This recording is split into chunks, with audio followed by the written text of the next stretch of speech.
And I'm going to welcome CSAJ's Executive Director, Erica Sussman, to officially kick us off. Thanks so much, Sarah. Welcome, everyone. My name is Erica Sussman, and I'm the founder and the Executive Director of the Center for Survivor Agency and Justice. CSAJ is a national organization that advances economic equity for survivors of gender-based violence. We partner with communities across the nation to lift up the expertise of survivors and advocates in order to fuel systems and policy change. Today, I am absolutely thrilled to welcome you to the official launch of our report, Reinvesting in Economic Justice, Equity, and Solidarity for Survivors in New York City. At CSAJ, our work is grounded in a basic principle. There is no safety for survivors without economic security. And for many years, advocates throughout New York City had identified the profound and oppressive institutional and systemic barriers facing survivors of gender-based violence. In 2020, the COVID pandemic shed a brighter light on these long-standing gendered, economic, and racial inequities, exacerbating their impact. And the pandemic also created a moment of greater public awareness and heightened urgency for this group of incredible advocates to galvanize its efforts toward collective action and change. The result is the report that we're talking with you all about today. We really appreciate having you alongside us as we share this report, which grew out of the collective action of this group and so many others across the city, and which summarizes the vision and recommendations of survivors and advocates. We also invite you to join this expanding table and work in coalition with us to put this equity platform into action. Regardless of where you sit, whether you're an advocate, organizational leader, a governmental agency, staff person, somebody in an elected office, funder, there is a role for you. And we encourage you to think about where you sit and explore how you might contribute to this effort. This project was born out of a very strong commitment to a whole host of values that you'll hear more about, but in particular, a commitment to survivor-centered advocacy. So this group has taken great care to center the lived experiences of survivors and impacted communities, as well as the voices of advocates who work in close partnership.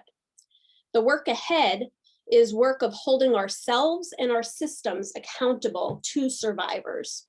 It's transformative work in that respect. It's work that requires that we put aside misguided and often punitive approaches that place the burden of self-sufficiency on survivors, and instead work toward dismantling inequitable systems and policies and recreate others that foster economic agency, so that it's more reflective of what survivors in New York City have described as a community of cooperation, solidarity, and care.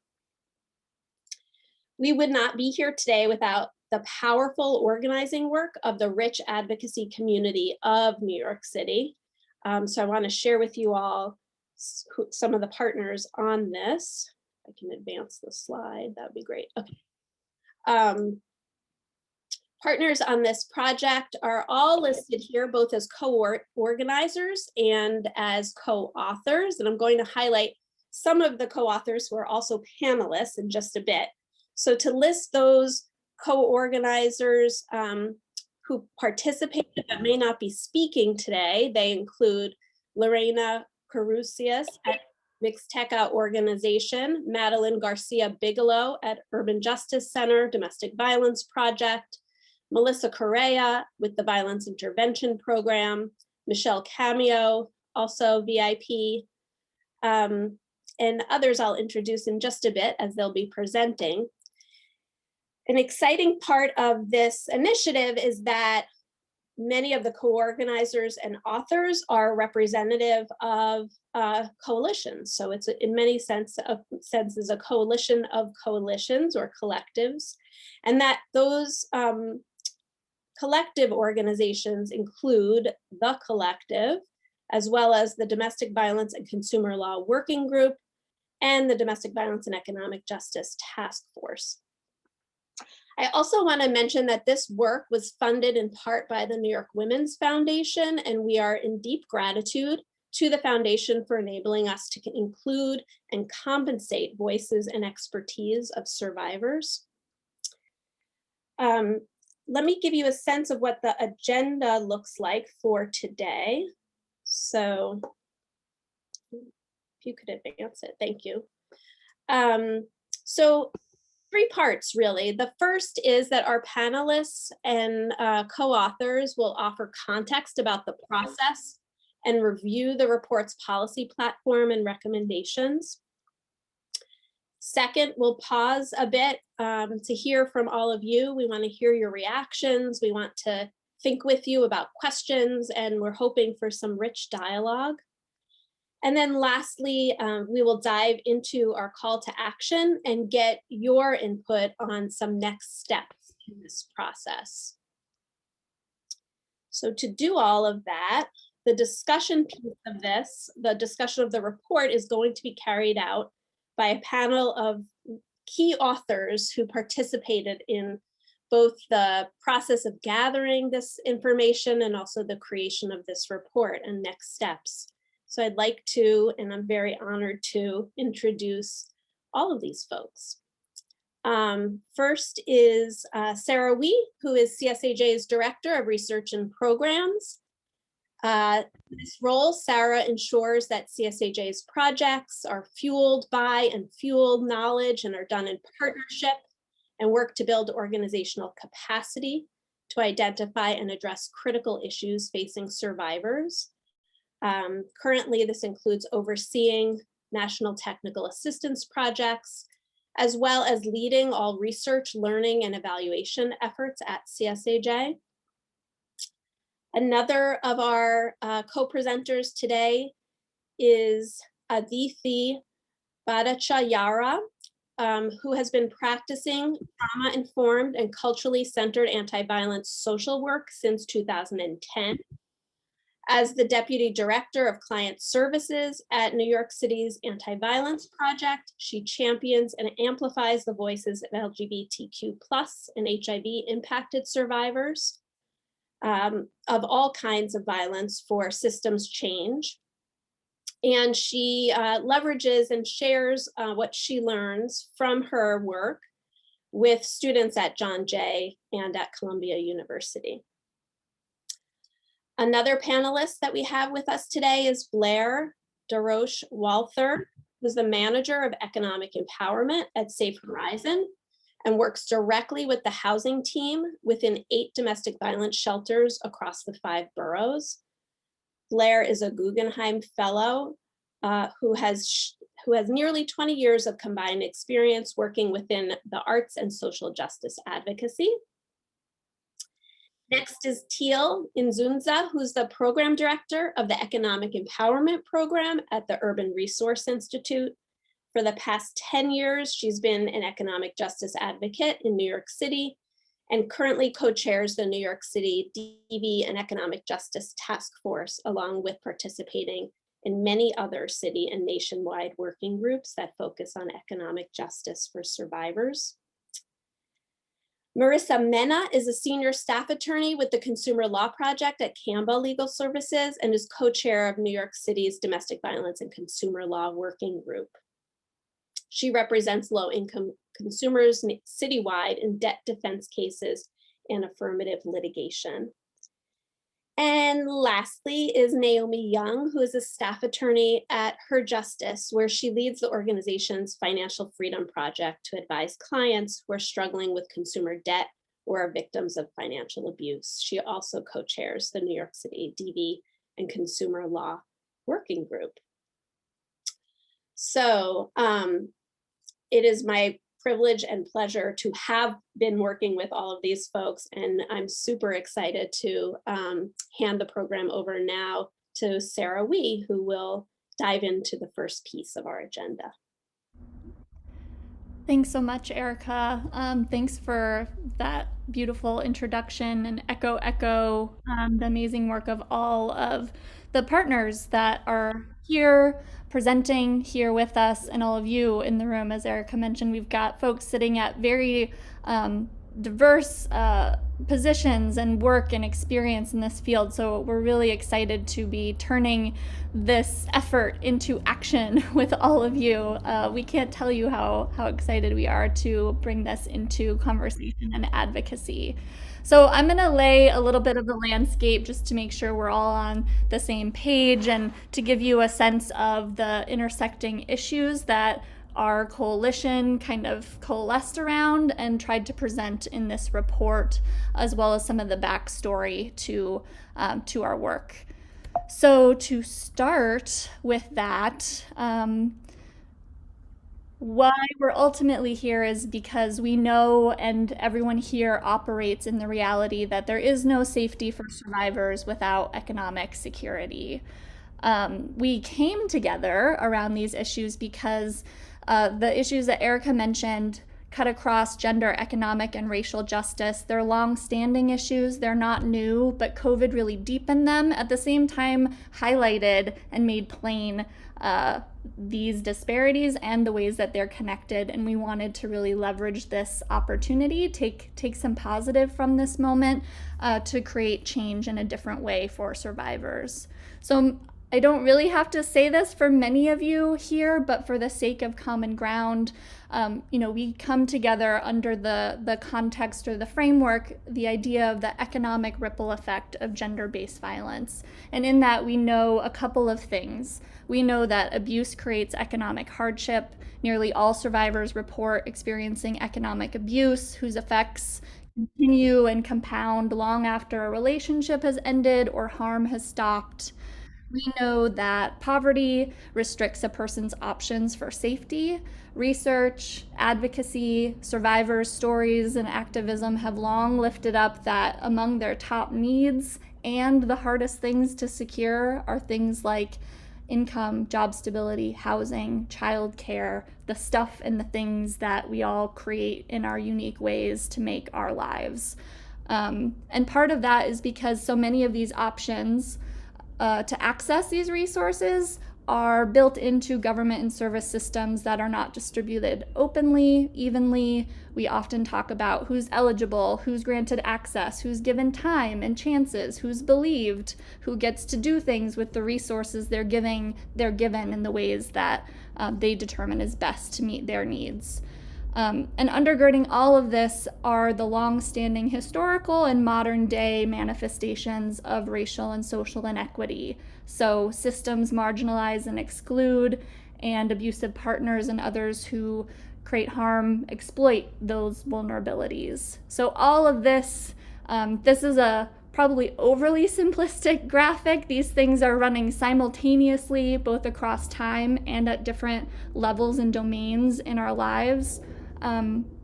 What they come to look like are disparities in both violence and poverty, survivors opting out of service systems, even while many options are being concentrated in some of them, and these unique barriers that are often not looked at or poorly addressed. And so in turn, survivors are expected to find their financial footing, to seek safety and healing while they're experiencing waves upon waves of abuse, poverty, racism, gender discrimination, xenophobia, homophobia, the list goes on. That's a lot of words for what one survivor put very beautifully at the end of a call. What it feels like is a complicated situation. We don't have jobs, we have all these appointments, no financial support. You're at a low point, and instead of opening doors, they close them. So this is the reality that already existed, and that I think is sort of our shared foundation. And then COVID hit. And this is what brought these partners that Erica introduced together. We at CSAJ conducted a national survey on the economic impact of survivors, and nearly all New York City respondents said that survivors they worked with struggled with paying bills, lost jobs or income, child custody, keeping public benefits, getting stimulus checks, due to or as a result of COVID and the mix of abuse and systems barriers. These last three were unique and different than national findings, which really led us to look at the role of financial, legal, and service systems entanglement and implications in how survivors access economic resources. In addition, 71% of advocates noted that survivors feared seeking help. So again, the ability to access and use resources as one determines for their safety. So while this was new evidence during COVID, what resonated with the group is there was actually long-standing research, study, evidence to these needs in New York City long before the pandemic. Here are just three. We look at a third of survivors with DV-related legal help also have consumer legal issues. Domestic violence has long been the leading cause of homelessness in New York City. And on the extreme end of the spectrum, for those killed by an intimate partner, 70% have sought or received public benefits. So again, the needs are there, survivors are seeking them out. Not everyone can access or benefit from them in the ways that they need for their own safety. So given this body of evidence, we asked ourselves, what do we do with all of this? And we thought instead of kind of adding to the evidence pile, there was plenty of evidence to support a need for action in and across these spaces. So we wanted to gather a vision, a survivor-centered vision for economic equity in New York City that could inform policymaking. So we held 6 calls on these issue topics that kind of convened up nearly 90 survivors and advocates, 24 of whom were survivors, Latinx survivors, building worker co-ops, or otherwise engaged in solidarity economy efforts.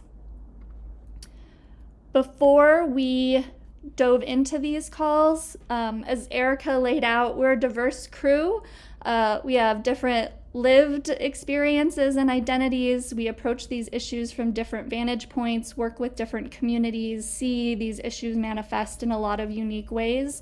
So we wanted to ground ourselves in some shared values that would drive this report and our future advocacy. So I think these are worth kind of reading out loud as anchors to our work. We believe in the power of choice and survivor agency. We believe in anti-racist and oppressive anti-oppression approaches. We believe in ending incarceration, decriminalization, and reinvesting in community-driven solutions. We believe that the ripple effect I walk through is a systems problem, not a survivor's problem, and requires system solutions. And finally, that these solutions must be survivor advocate and community directed. You can find more details about kind of how we enter into these spaces and share these values with a lot of other important economic and racial justice and equity movements and initiatives. So with that, the most beautiful thing that came out of these calls was survivors give a clear alternative to the ripple effect that I laid out. I know there's a lot here, so I'll just call your attention to the pink versus blue here. And what they told us is that instead of abuse creating economic hardship, they saw in New York City where there were multiple options for safety, community, and economic security. Instead of poverty restricting options, they saw a robust and flexible safety net.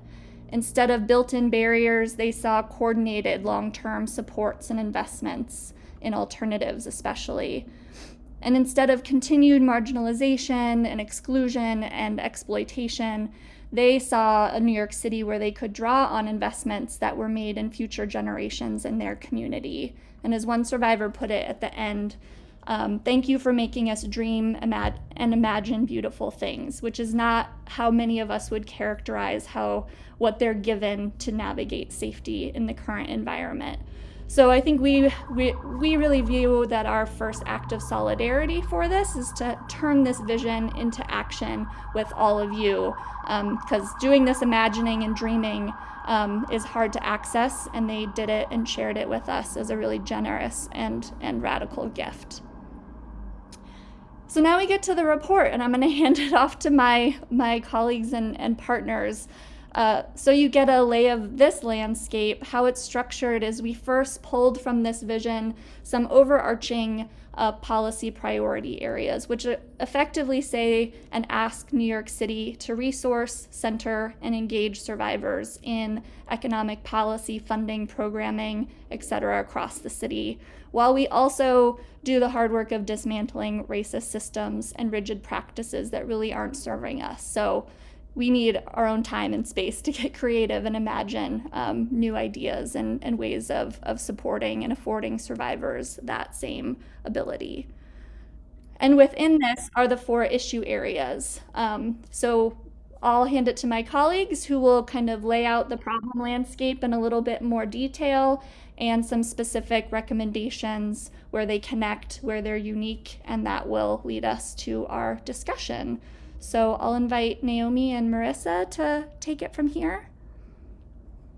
Awesome. Thank you, Sarah. I, don't want to waste any more time just saying how amazing this crew was, but it really was. And I'm really grateful I got to work on this project with the really intentional values that we set out with. We can go to the next slide. So Marissa and I are the co-chairs of the Domestic Violence and Consumer Law Working Group here in New York City. Pretty much everyone else on this coalition also is within that group. There's a lot of overlap here. And so we focused on this particular issue brief and had a lot of input from our working group. So a lot of the folks on this call are responsible for a lot of the knowledge that went into this report. We can go to the next slide. Coerced debt has been defined in a few different ways in academia, and now really excitingly in different laws at the federal level and in a few different states. And we're happy to talk more about our efforts here in New York State and New York City to define it as well. But the one we used in this report is all non-consensual credit-related transactions that occur in a violent relationship. And those include kind of 2 major groups, fraudulent transactions and coercive transactions. And when we're talking about fraudulent transactions, that would be identity theft. That's defined criminally in New York and federally, and it means using someone's personal info without their knowledge or consent for financial gain. Coercive transactions occupy a more gray area for our clients that don't fall neatly into a legal definition, but certainly occur within the patterns of abuse that my colleagues, pretty much everyone on this call have witnessed for so many clients that we know it's a social issue. So that means transactions that the abusive person in the relationship might make through pressure, threats, and manipulation. And you can imagine that can happen in many different ways and in many different contexts. So we might see identity theft occurring with credit cards, where our clients learn because they get rejected for credit that their spouse may have opened a bunch of lines of credit in their name without their knowledge or permission, because that person had access to their social security number, date of birth, name, and may have sent those bills to a different address, to a different phone number, to a different email, so that it never came across the client's point of view. Coercive transactions might be some situations where clients knew what was happening. So we've seen situations where clients are manipulated into signing on contracts for car financing. This is a really common one we find because it's a bigger ticket item.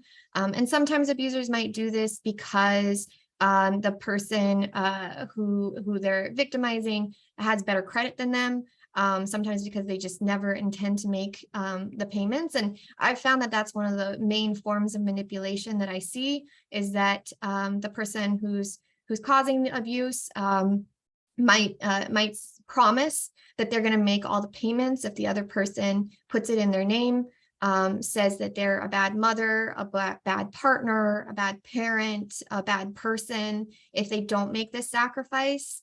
And then very often will just take the car keys and never let that person drive the car that they financed in their own name. We've seen that in many different situations with our clients, but that might also look like situations where an abuser withholds resources, forcing someone to take out debt in their own name. And so we also see, folks getting forced into relying on credit, especially in a city like New York, where the cost of living is so high. Violent relationships, we use the term violent relationships and not just intimate partner violence, because we see this happening in basically in situations where someone is in a position of trust and they're able to abuse that position of trust. And so we're including elder abuse and child abuse in that. I also want to point out, that we see, same-sex situations where that happens. For instance, I've, spoken to someone whose ex took out a public assistance case in their name in a different state for the child that technically wasn't the ex-partner's child. And that's another form of coercion that may lead to debt in the government context. And we could go to the next slide.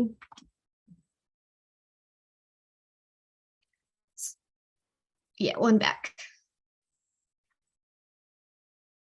Yeah, so the consequences of coerced debt are super widespread and pervasive. There's been a bunch of different studies that have data ranging from 94 to 99% of survivors of intimate partner violence, again, kind of narrowing into that category, who experience economic abuse. I don't have the numbers at hand for elder abuse and for foster children or children whose parents abuse them financially, but I'm hoping there are advocates on this call who work in those areas and we can dig more deeply into them.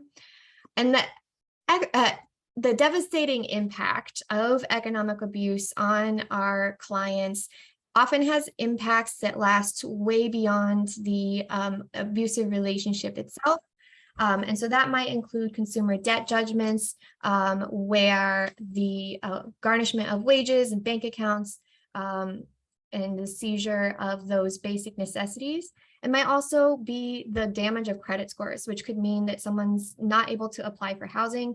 It's illegal to discriminate against someone based on a housing voucher, but it's perfectly legal to discriminate against someone based on their credit score.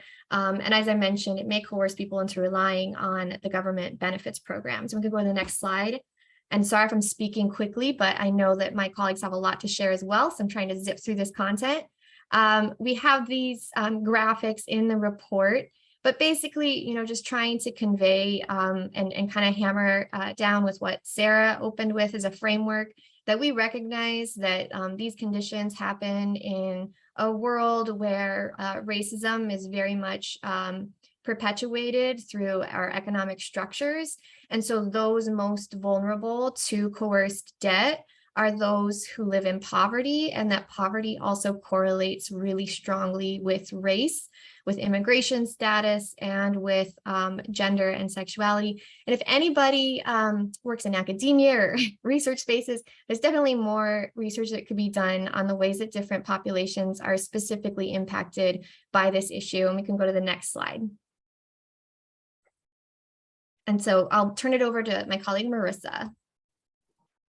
Thanks, Naomi. And yeah, shout out to everyone who worked so hard on this report.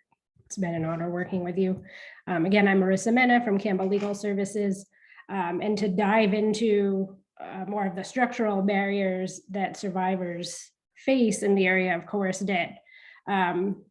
First is really limited cross-training and screening between domestic violence advocates, practitioners, frontline staff, attorneys, and those who practice consumer law or work in the, any kind of financial services area. New York City nationwide is a location where advocates on the domestic violence and consumer law end have done a tremendous amount of work to begin building these networks, but there's so much more to do. I think every everyone in the consumer law or, personal finance realm needs to be trained and educated about trauma-informed care and about what elder abuse, domestic violence, abuse of children, abuse of people with disabilities by those in positions of trust. They all need to know to look out for those factors and to help address them. Similarly, anyone working with those populations should at least know, how to screen for these issues and where to make referrals for assistance. More generally, in consumer debt lawsuits in New York City, so where a creditor is suing someone for the debt that they owe, that could be credit cards, auto loans, leases, rent arrears is a big one. Over 94% of the defendants are pro se in New York City civil court. That's based on 2021 to 2022 data, but it's been around that level for quite a while. That means, just around 5% of these defendants actually have a lawyer helping them. Some more get brief legal services, but in general, people are left to fend for themselves in this area, and they don't know, that they may have defenses. They're not able to assert their rights.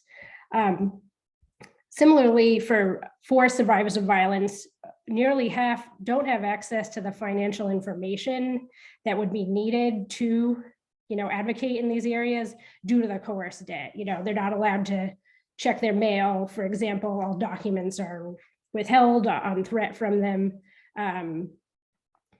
They're just, a lot of times survivors, for example, will find out about these issues upon looking at their credit report when they're already seeking other services or in shelter. Similarly, there's a lack of legal remedies. Coerced debt is not a defense in a consumer debt lawsuit. So how I think of it is that a lot of, economic abuse generally kind of falls into like a zone of abandonment when it comes to the, our like very capitalist contract laws that assume, you have two parties coming to the table with full knowledge and full consent when they're, entering these agreements. That's not how it happens in practice, but all of our defenses are, based on one party or the other creating misconduct. So that would be the creditor engaging in misconduct, which they are in certain ways, which we'll get to in a minute, but not in ways that are recognized in the law. Similarly, financial institutions really aren't held accountable for maintaining systems to look for financial abuse. They are required to have these systems for money laundering, for example. They're able to do it, but they're just not required to in any way, and they claim they're not able. There's a lot of re-victimization for survivors by police, the courts, agencies, the financial institutions themselves. At every turn, they're having to relive and relate these very traumatic stories and circumstances. And at every turn you have, police saying like, this is a civil matter, this is between you, it's legal for your spouse to take out cards in your name, which is not true. You might have opposing counsel saying like, I've actually had a case where opposing counsel told me like, I do not believe that your client was not allowed to check her mail for 20 years of her marriage, when that's so common. And especially without legal assistance, when survivors are navigating them themselves, you can see why, at some point, it just feels that, you can't go on to address these areas. It's just not, within the capacity for mental health. And finally, there's a total burden on survivors to advocate for themselves, again, because there are no structures or systems to address these issues and to provide assistance. Next slide, please. Okay, so we do have some recommendations at the city level.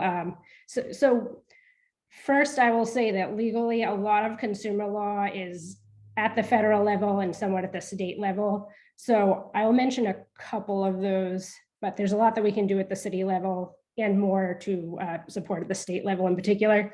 So let's start with the survivor recommendations. These are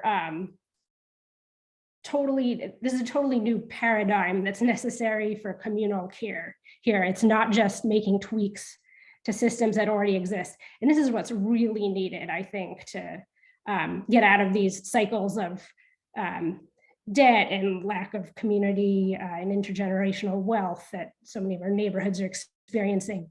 So one is creating multiple pathways to forgive, buy off, or pay survivors' debt burdens.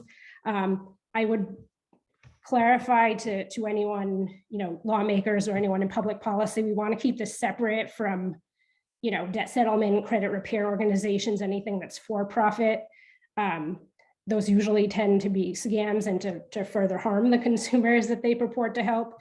These need to be at the community level, and you do have projects. I remember Strike Debt being one of them, but you do have collectives that buy off, for example, debt at pennies on the dollar, because that's how much debt costs in reality to forgive it.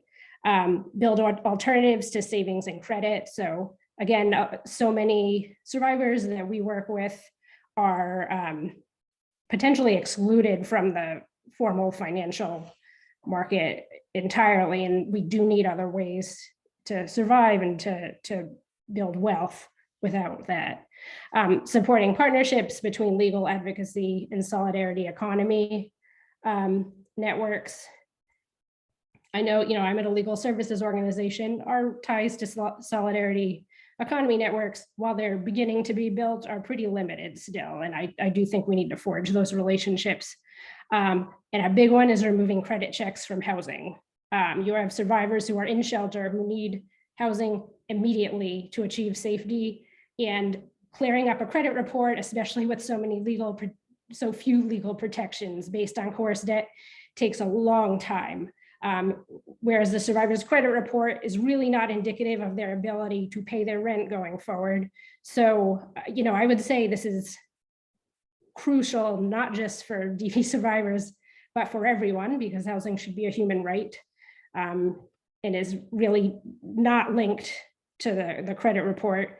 So this is something that I think could be done on the city level. We already have a city law banning credit checks for employment, should be on the state level as well. And then finally, within the consumer law realm, some advocate recommendations. We need a lot more funding for consumer tax and bankruptcy legal services at various different organizations, but also within the family justice centers or FJCs, where survivors may be obtaining other services. We also need to look at, I think, other community organizations that aren't specifically DV focused, but where survivors may still be getting services, and to staff them with consumer law, tax and bankruptcy experts.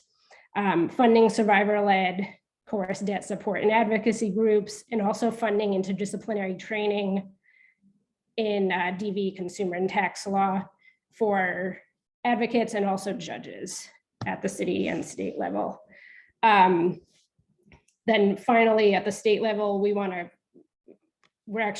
is a bill that was just introduced that we're working on that would create a coerced debt defense. That would be a real game changer. I would recommend everyone to support that in the coming session. Prohibiting rental credit checks for all. And yeah, at the federal level, where looking to just define coerced debt in various consumer protection statutes and adding protections in that way. And also requiring financial institutions to establish anti-coercion and abuse monitoring similar to the money laundering systems that they already have. And I will pass this on to Teal, I believe. Thanks, Marissa. You really teed me up perfectly. Hello, everyone. I'm super excited to be with you all today, and I'm going to talk to you all about housing, and I'm confident that everyone on this call is acutely aware of the lack of housing and affordable housing in New York City. So I won't bore you, but I will give you a bit of an overview. So next slide, please. So we know that there's a housing problem in in New York City for survivors. That is a longstanding issue. It's not a new issue. And as Marissa said, our group, and I'm sure many others, really believe that housing is a human right for all New Yorkers, and not just shelter, but housing. As we all know, leaving an abusive relationship is truly one of the most dangerous times for a survivor, and is, you know, as they mentioned, one of the leading causes of homelessness in New York City. Shelter and DV shelter is not always accessible to all, and that many housing programs are run through public benefit systems, which mean that you need to be in shelter in order to access them. We know that there are very, very few single spaces in domestic violence shelters, like desperately few, and that there are many, many communities that are you know, impacted by that. You know, single individuals, LGBTQ community are not able to get into shelter, which means they're not able to access some of these programs. There are some programs that through the FJCs and other places people can access, but they're not as accessible as we would like them to be. And as both Naomi and Marissa just mentioned, as a result of economic abuse, many survivors face long-term issues when it comes to finding housing. Their credit is often ruined. They have a ton of debt due to coerced debt or identity theft. And these issues are not like short issues that are resolved within a matter of like a month or two. These issues, and I've seen it and many others, can take years to resolve if they ever are resolved. And so that often prohibits clients from accessing, you know, an apartment because their credit isn't as good as the landlord wants them to be, even with a voucher. And we know, you know, there are some protections, but we also know that landlords don't abide by these laws. In addition, there are many housing programs, but these programs are hard to find. The information about them are difficult. It's hard to figure out what you qualify for and who refers you, what program. They're often spread over many different programs, which is very confusing. When survivors are engaging in many different types of systems on a daily basis, this can be, it's confusing for advocates. It's obviously extremely confusing for survivors. And then, you know, just lastly, these housing programs are often exclusionary in their eligibility requirements. So like I mentioned before, they need to be in shelter in order to qualify, or you need to, you know, not have X amount of money in your bank account, or, you know, you need to, there's so many different, I mean, I could go on and on, but often there's a lot of different requirements that clients don't always meet. And it's often one little requirement that prevents them from having access to safe and stable housing. So go on to the next slide. Yeah, exactly. So we wanted to really highlight the survivor recommendations and our advocate recommendations. I'll just highlight a few on the survivor side and a few on the advocate side. So again, you know, we want, and survivors want, for all survivors to be able to access shelter and housing assistance. That probably means increasing spaces, increasing single spaces, making sure that you do not need to receive government assistance in order to qualify. That would open things up, especially for undocumented survivors that are often restricted from some of these programs. Removing credit checks, you're probably going to hear us say this in every section from housing applications, but that is such a barrier to obtaining housing. And expanding public benefits to immigrant survivors. We know this might be complicated, but I don't, you know, I think if any city could do it, New York City could figure it out. Providing cash instead of vouchers. Vouchers are very complicated. I know everyone knows that, and landlords don't always like them. So if there was cash in hand, that would be easier. And designate different buildings and sort of like build these communities of care that are beyond shelter. I think this is just such a beautiful idea, and one that is often not thought of in the realm of like healing and like our public benefits space, but, you know, really kind of trying to create space where people can heal and heal together. So I'm going to do a couple just different advocate recommendations. So we really are trying to create a system where housing programs are customizable for each survivor, because we know that the nature of abuse limits choice, and that being able to choose what works best for you and the level of care that you need is transformative and is within itself healing and humanizing. So we are suggesting that there be an array of different services and that survivors can choose what works best for them. Eliminating unnecessary program requirements, building and investing in housing and shelter outside of the public benefit system, just to echo the survivor recommendations, and to institute a housing oversight committee that would be made up of survivors and advocates to really center and shape the way in which these policies are made, and also, instituted, because often these programs are made without survivors' recommendations. Next slide, please. And then these are just some other recommendations. So, making the safety process, transfer process easier, creating dedicated programming in housing and shelter for LGBTQ individuals and community members, and especially for trans survivors. Developing long-term housing programs like the EHV program, which operates through Section 8, increasing single domestic violence shelter beds, and decreasing the tenant's share to 0% ideally, but we know that that's not always possible. So, between 0 and 15%, regardless of income, people are trying to heal and repair themselves after these experiences. And I think the fair thing to do is let people do that. And having an apartment database. We also talked about having a system similar to the supportive housing system where clients can go on, apply to the different programs, and find out what they're eligible for. So these are just some of our recommendations. So I'm going to go to the next slide and hand it over to Blair.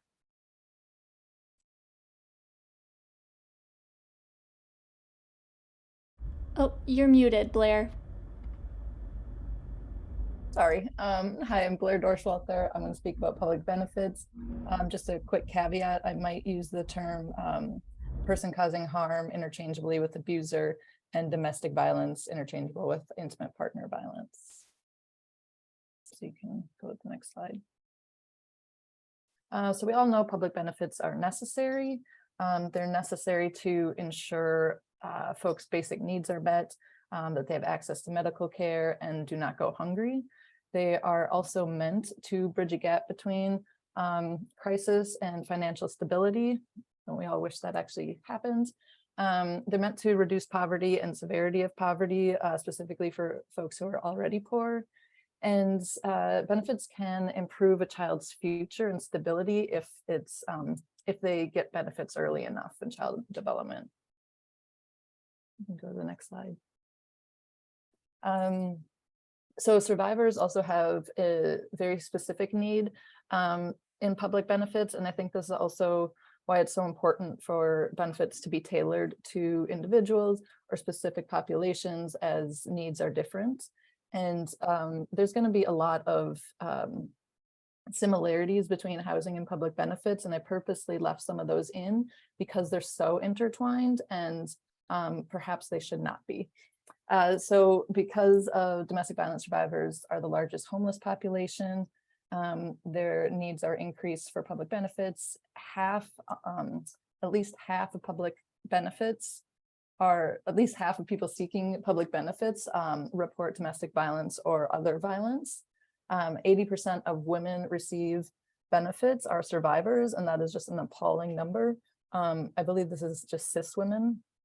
So you can imagine it's much more if we include trans women and gender nonconforming folks, but the data is very limited. Between 2 and 3 and nearly 3 and 4 partner-related homicide victims sought or received public benefits.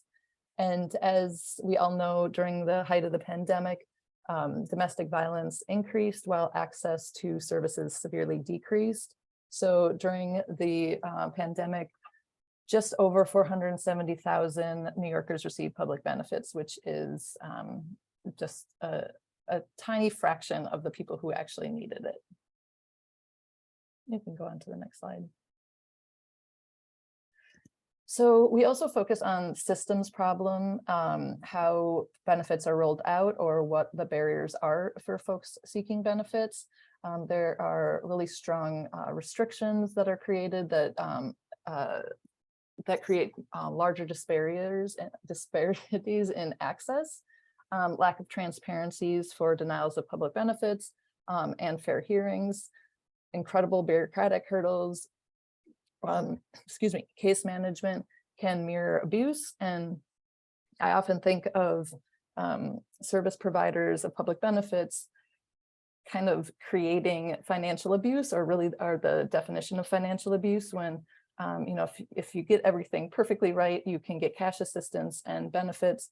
But if one thing is wrong, or there's one error, or the abuser somehow sabotages the need for public benefits, all your cash and all your benefits are taken away. And that really is the definition of financial abuse. And the other point I just kind of wanted to pull out are asset limits and work requirements, because this also really encourages the cycle of systems and maintains people in poverty, because there's just no way, or nearly no way, to get out of the system when there's such strict asset limits and work requirements. And then finally, policies that reduce funds and access and increase barriers have its roots in deep ties to anti-Black racism. You can go on. Okay, so for the survivor recommendations and advocate recommendations, they are much the same and overlap again with housing. But one of the top things that we've heard from survivors is expand eligibility of public benefits to immigrants. It is criminal that entire populations do not have access to basic needs. Breaking the pipeline between public benefits and child protective services. Childcare. It is also one of the big things that come up with supporters survivors. If a survivor flees an abusive situation, they're often also fleeing their support network and their childcare. So now if they're in some confidential location, they have to find childcare that they can afford, which is few and far between if they are able to find it. And then that also creates a barrier to looking for employment and or maintaining employment. Create community-driven models of care, and increase, expand, and lengthen flexible funding for survivors without public benefit attachments. And I think it's really important to highlight that we need to trust how survivors spend their money, that they know how best to do it, and that we shouldn't be putting restrictions on it. One of the things Teal mentioned for advocate recommendations is an advisory committee that oversees HRA. This committee would include survivors, advocates, and attorneys to specifically work with survivors and advocates to see how the services are being doled out, and if they're working, if they're not working, and what can be done about that. Remove unnecessary hoops, increase transparency, and train staff on coerced use of public benefits. This is something also that's not talked about enough. Folks have their public benefits or their cards taken by them from the abuser. They're coerced into spending it differently than they need to. Sometimes they just don't have access to their public benefits at all. And so if they leave, or even if they stay, there's no remedy for that. They don't ever get reimbursed for the money that was stolen. And often then the case is sanctioned. So it takes the survivor a very long time to then get back on public assistance. And during that period of time, there is no assistance at all. So I will pass it on to Aditi. One of the benefits of being the last one to speak about the last arc, if you will, of this report is I have the privilege and the blessing to be able to coalesce the dots that have been named over and over again by my colleagues in the previous 3 sections that you have heard. My name's Aditi Bhattacharya. I use she and her pronouns. I work with the New York City Anti-Violence Project, and I am privileged and humbled to participate in the narration of this report to y'all, and I am also channeling my colleague Britt, who had played a significant role in the solidarity economy vertical of this report, actually, which I would say, unlike the others, and perhaps very reflective of the nature of solidarity economy framework, was almost entirely centered in survivor voices. I will, when I speak to you about what came out of those conversations, you will see how so much of what solidarity economy requires, champions, is rooted in, also iterated in the process of us getting data and us getting recommendations for all of y'all here as various stakeholders in the change-making system. Next slide, please. So why do we recognize solidarity economy? We have already repeatedly addressed how violence obliterates safety for everyone who is directly and surrounding the direct survivors, such as the dependents of the survivor, is impacted by the violence that they have witnessed and they continue to experience systemically. It erodes the agency to rebuild their work, their housing, their food, and their health security, their mental health security. I'm not going to repeat what my colleagues have said. I think the evidence is very much there in statistics across this report, across other spaces where we have these conversations. Fundamentally, and this is important, the systems that are designed to or purportedly to help a survivor, and I use that word help with a lot of consideration because it couches within it a great deal of oppression. The very fact that these systems purport to help a survivor but come with so many checks and balances and so much gatekeeping essentially reduces the efficacy and the point of these very systems that are supposed to help.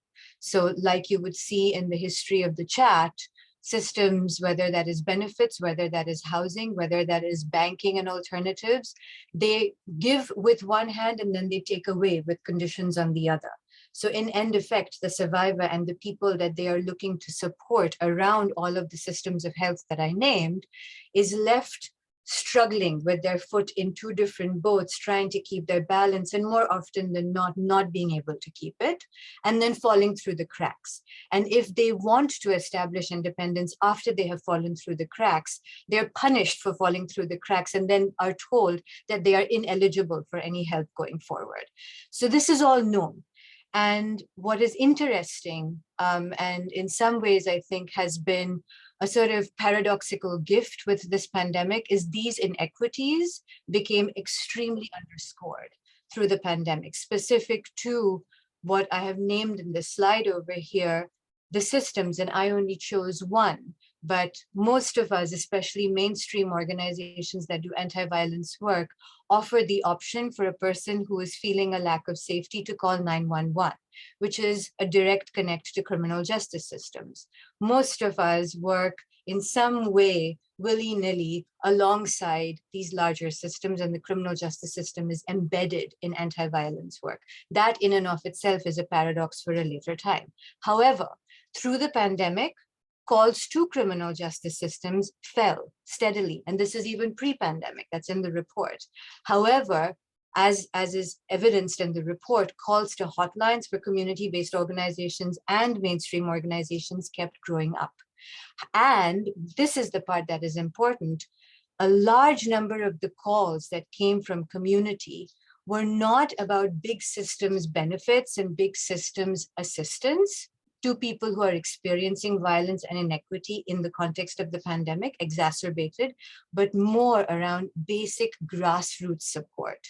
In AVP, some of the earliest calls we received were looking for food banks, figuring out where they could get their medication from, what doctor's office is actually open for them to be able to get medical care from.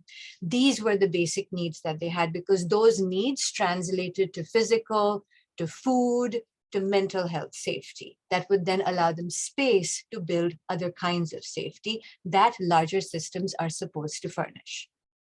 Next slide, please. So what do survivors need? We know across the board with survivorship from violence, that when a survivor is experiencing harm, they would prefer to reach out to their community of peers for support before they reach out to any system. And the larger the system, the more the hesitation before they reach out to them. So when we held these listening sessions with survivors, with members of community, what came about over and over again is build alternatives to savings and credit. Survivors find grassroots way amongst their peers to build their own economic safety as best they can. To continue to not penalize them for wanting to build these alternate economies for them. They need and they want unrestricted cash assistance. These are points that I have named over here that was addressed by my colleagues in previous sections as well. This is the connecting the dots piece. Support partnership between legal advocacy and solidarity economy networks. There is a greater need for advocacy. There is a greater need for information sharing that is accurate and that is timely, so that we can actually provide coordinated community response, which is what all of us who do anti-violence work want to and aspire to do. Build up communities of care. I'm not going to repeat that any more than just stating that here, because this has come up over and over again in the previous segments that have been discussed. And upcycle languishing assets. This came up in the housing conversation that Teal named. This came up in benefits that Blair named also. So there is unused asset, there is languishing asset. Use it, allow people to use it, because that is what we are naturally predisposed to do, because the larger systems penalize us for not being dependent on them in order to access them. The eternal paradox of the helping systems in the city. Next slide, please. This is on my screen right now. This is a kind of sort of tiny slide, but it is, it's really well laid out in the report. I highly encourage that y'all look it over. All of this is rooted in deep common sense. Solidarity economy does not run counter to mainstream systems. Solidarity economy runs in complement to mainstream systems of care and support. And what it effectively does, and what survivors do organically with each other in the community of peers, is find ways that they don't need to depend on systems so that they can build their own independence. They can maintain their dignity that is defined by them. Survivor-centered care, survivor is at the they are the beginning and the end of the definition of what is healing and what is growth for them. And none of this happens in competition with the benefit systems or the housing systems. Survivors will find ways through co-op networks to produce. Oftentimes these production systems will take surpluses that are languishing in the assets that I mentioned in the previous slide, and will in some sense upcycle them, if you will, to build further economies, a multiplier effect of wellness and well-being, whether that is monetary, whether that is food, whether that is housing, shelter, etc. And in that, what undergirds solidarity economy is interdependence and transparency and exchange and transfer.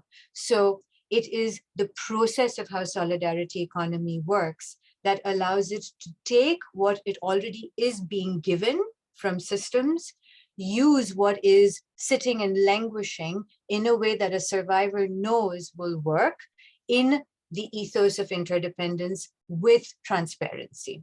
So there is really no going wrong with solidarity economy. There never has been. The problem is mainstream systems, for reasons of scarcity, for reasons of competition perhaps, and for historic reasons of anti-racist, of anti-Black racist practice, cis heteronormative practice, deeply colonized and colonialized practice, have chosen to gatekeep. Next slide, please. So what are the recommendations? As you can see, the recommendations from the advocates was listen to what the survivors are saying, because basically all of solidarity economy conversation was survivor listening sessions.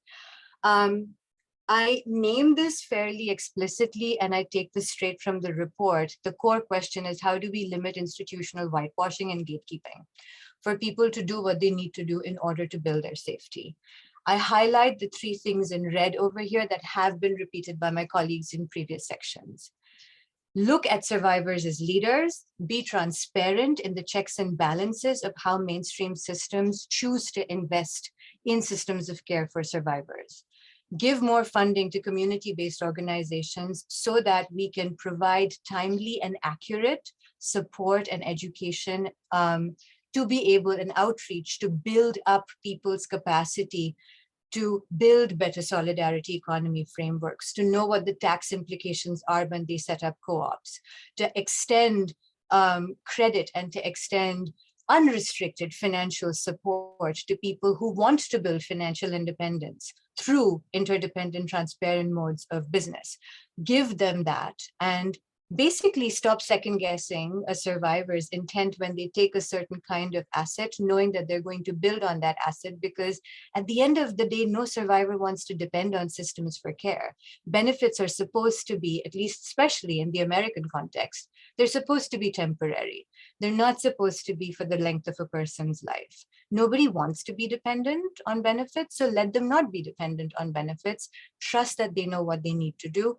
Give them accurate and timely support, build in transparency, build in technical assistance, and listen to what organizations who do the work with survivors on the ground, hear from survivors on the ground as best practices needs to be able to actually fund Solidarity Economy Network. Again, I emphasize that these are not actually sectors in competition, they are sectors in complementarity to each other. And my hope is that through this report, we are able to call in policy stakeholders at city and state and even federal level to see that this is not a matter of competition, that one actually allows for the independence that all of us in the helping professions and in the policy work want our survivors to be. We want them to be independent, we want them to be safe, we want them to not depend upon these systems. So with that, that is pretty much the sum total of the conversation around solidarity economy. I'll turn it over to Erica and Sarah for the rest of our conversation.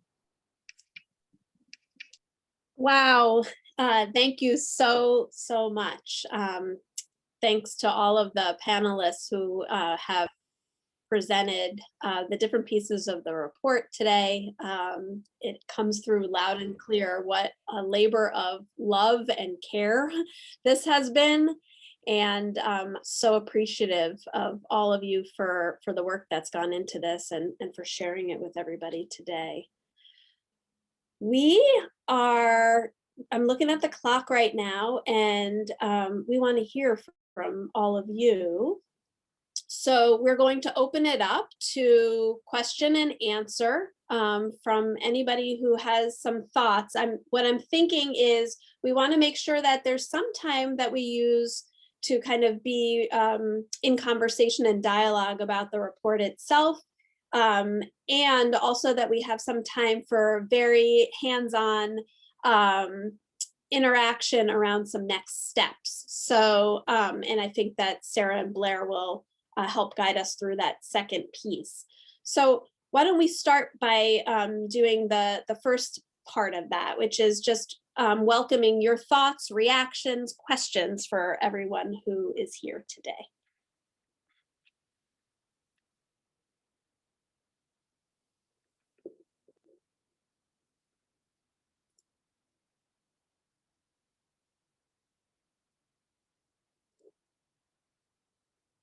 Right, you can feel free to unmute yourself and talk, or if you're more comfortable placing it in the chat, feel free to do that too.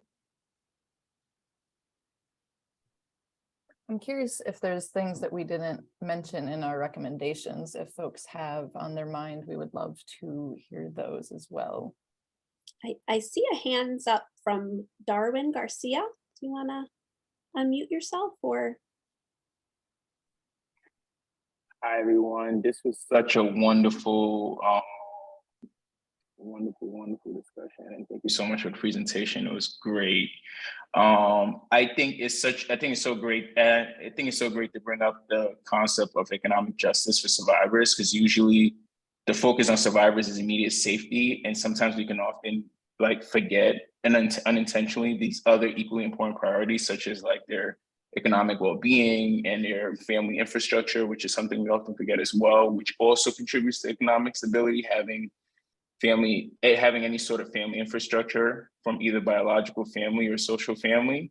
But I also wanted to mention one thing too that, maybe that can be up for thought is, as the world's evolving, there's new and more modern forms of building economic stability. One of the things that I found that's very easy is branding online, and branding and social media, and sort of like rebrand. It's sort of like work around like narrative storytelling has something that's emerging, and I wonder if there's any way that this can be tied into like survivorship and also economic mobility for survivors.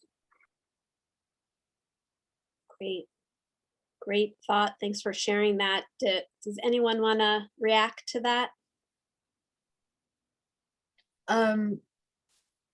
I love the idea, Darwin rather, and I will say, in some ways, the listening sessions that we did, sort of sitting around the fire and having a conversation with survivors, iterates. The social media version of branding marketing, narrative marketing, is one aspect of fundamentally having dialogue. So yes to that. And the advocate and the safety planner and the social worker in me also thinks about what is a comfortable and a safe way for a person to know that they can express themselves and be held and uplifted for it and not be punished for it, because the social media landscape is, we talked about, so much of economic violence is also very much exacerbated by technological violence. If identity theft is at the center of coerced debt, one of the ways of coerced debt, fundamentally the fabric of what makes that happen is technology. And given that technological safety is still constantly behind the speed of the movement of technology and the speed of the iteration of technology, I like and uplift the idea of survivor-centered narrative and collecting narrative to build education, to build upliftment. But I also name that we need to be very considered about what feels safe and how we actually give sanctity to a survivor's narrative that actually does not end up causing them harm systemically or by community. This comes up with queer community all the time. So yeah. Thank you for that. Other reactions to that idea or other thoughts from the audience today?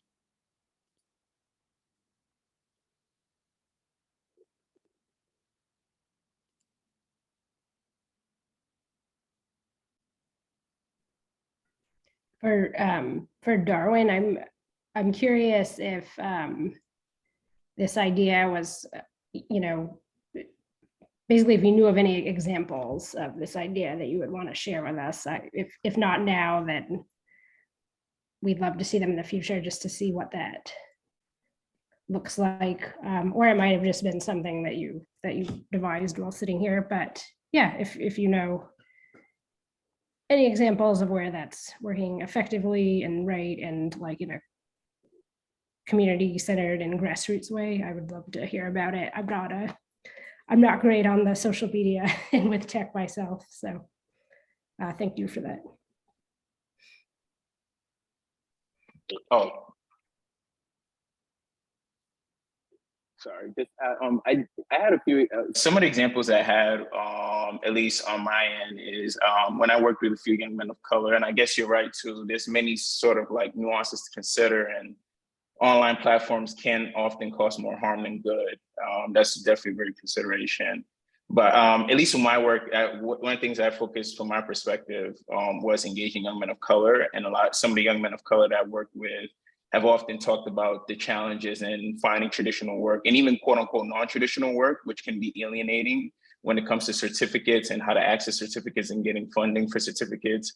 So often, a lot of them organically just went to social media as a means to like express themselves in a trauma-informed way, but also naturally, like they found that, a lot of their content, a lot of their narratives that appeal to others. I had a young man who actually started taking photos, and he started to gain traction from taking photos, and that was his way of dealing with the trauma of the violence that impact him. So I do agree, it may depend on the person, their the safety that's needed for the individual, and as well as other considerations. But for some, at least the main group of victims and survivors that I worked with, more often than not, this has been like a sort of reoccurring theme that they've expressed to me as like an avenue to explore, especially on like when it comes to young men of color who are in the millennial like age range.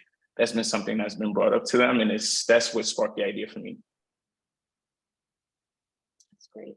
I'm also noting Blair's contribution here about, well, affirming the piece around confidentiality and wondering if there are partnerships to be made to support folks who might be less concerned or feel more comfortable protecting themselves from a digital perspective. So great. And also, you know, as I had mentioned in the opening, part of our hope is that folks who are here today may be, you know, joining us as we forge forward in this work. So definitely not the last opportunity. We hope to engage you on this and many other ways of carrying the work forward.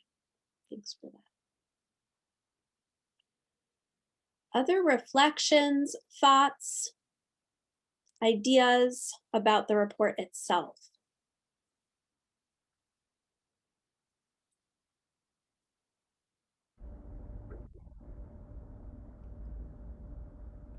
Maybe even what's resonating with you. We know lots of folks are in various positions of power, action, know intimately your landscape and what's viable, doable, exciting. So I'd be curious where like points of synergy might be, or things that you feel important to like flesh out our the landscape we shared a bit. Yeah, I saw Laura Fernandez, and for folks who are comfortable, to Sarah's point of sort of where you're positioned, if you are comfortable sharing kind of what your role is or where you are, that also might be helpful to us. So Laura, did you have something you wanted to add? Sure, I think you're about what resonates. My name is Laura Fernandez. I'm the Director of Clinical Services at Sanctuary for Families. I think the solidarity economy is very resonant with me, and I think also just Sanctuary has just worked with CFL to like do our first worker co-op, and it's hard, and I would love it to be easier. Please let it be easier. Like tax, I don't know, it just, and I think the other thing that comes to my mind is technology. So much of our the clients like in the co-op, for example, like their like experience with technology was very minimal, and their need for that, and just I guess how can we band together? So it's like we're all doing pieces of this, but I guess I'm longing for the next steps, which may be banding together. That was so, and sharing resources, and then fighting for, like, it seems sometimes like the system is terrible, but everyone is like set up to put people into the system. And when you try to go out of the system, it's like you're fighting like, and so I'm eager to, you know, talk, you know, learn more and talk and make it easier for, because I love the idea of worker co-ops, especially for undocumented clients that can find ways. And the other thing that just, I guess, as a shelter provider, I'm also very moved by rapid rehousing and moving people into like space, because I think there are some clients who benefit from the support of shelter, but shelter has a lot of paternalism involved in it unless we can like get funded privately, not by our government. And so I just love the idea of like, I guess, whatever we can get beyond systems to get get survivors in their own space to do their own, and then so they can have services in their own apartment or whatever they need. But I think when you're in shelter, it's so controlled. So I know we want more spaces for those who really need it, but I also just think we need to like expand the rapid rehousing so more people can go into their own space, and then they can do the counseling, but then it won't be controlled. Someone won't be telling them when to come home or how clean to keep their room. And all of that just feels sometimes like we are perpetuating like more control. Anyway, I just loved it all, and I'm looking forward to next steps. Something that I was hearing from some folks and private chats are, and this has come up, I don't think we'll get to it, but also I think funding smaller community organizations that are able to actually meet the needs of their community and know the needs of their community, and that funding, both government funding and private funding, should be doled out more equally, or not as or have some type of understanding that larger organizations do not meet all the needs that folks have.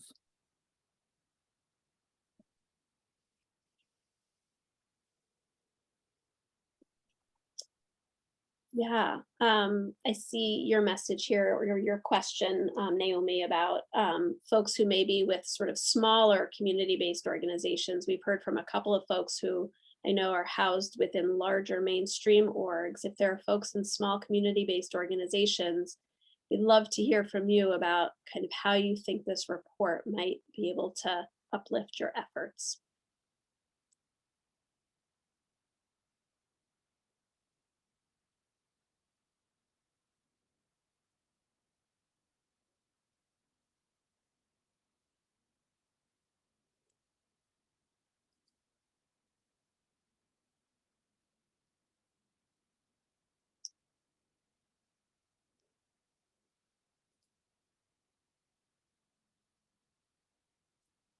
Right.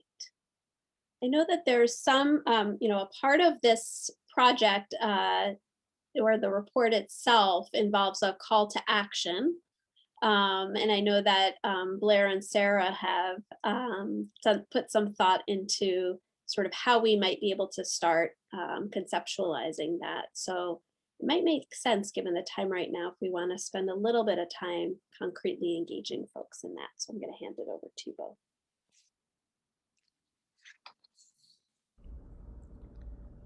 Great.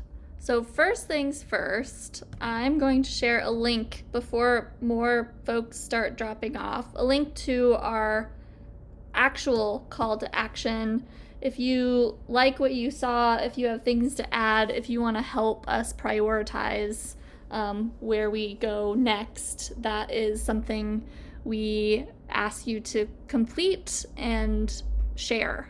So please help us with that.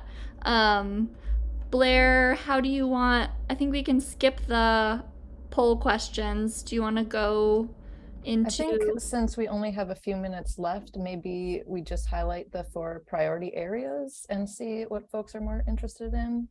Does that make sense? Okay, so actually, because we're stopping in 6 minutes, correct? Yeah.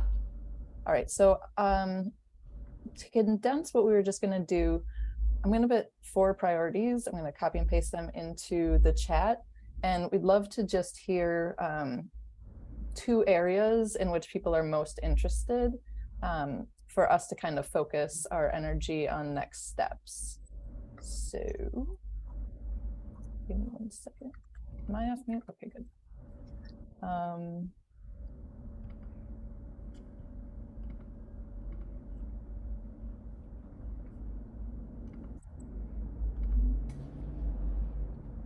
All right, so priority area 1 is advance equitable responses and resources for gender-based violence for survivors. The second priority, sorry for listening to my clicking. Priority area 2 would be place survivor equity and solidarity at the center of city and state economic development. When you go to the call to action, you'll see there's a bunch of options under each priority area. We just don't have time for all of that. Priority area 3. Dismantle deeply ingrained racist systems and practices in our institutions and invest in new ideas. And the final priority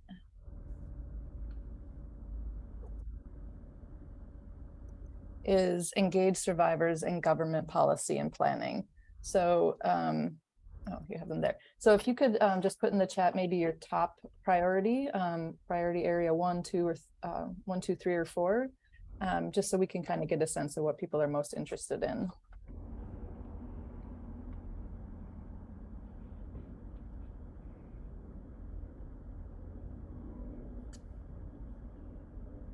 Sarah, if you want to put the call to action tab. That's a hard choice. It is a hard choice. Forced choice, all. And some of this might have to do again with like where you sit, what you think is viable. So if you have anything to say about where to go with this, 4, 3, 1, 2. Oh, I like that. Thanks for that Thanks for rank saying they're scale. interconnected, Lisa. Like that's definitely, I love that that came across.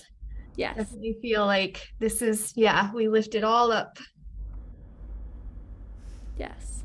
So 1, we're getting a lot of 1s on resources, 4s on engage. And that really taps into a lot of like the shared connections that or recommendations like this advisory council, or somehow kind of putting survivors in the driver decision making seat of how to structure systems and resources. This is great. One seems to integrate the others. Yeah. I like this little poll.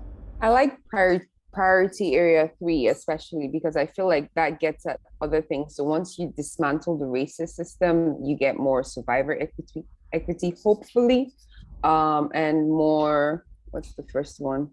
Equitable responses. So priority 3 is wonderful. And then priority 4. Yeah, I echo what Nikeru just said. I'm thinking in some ways it's easy to go to priority 1. And then the question is, whose resources? Right. What resources? If we're so used to getting contracts from larger organizations and from government, and that's sort of the habit, right? Maybe it gives us an opportunity to take a step back and challenge even that ingrained habit of where we receive our contracts and our funding from. So I like 3 for that reason.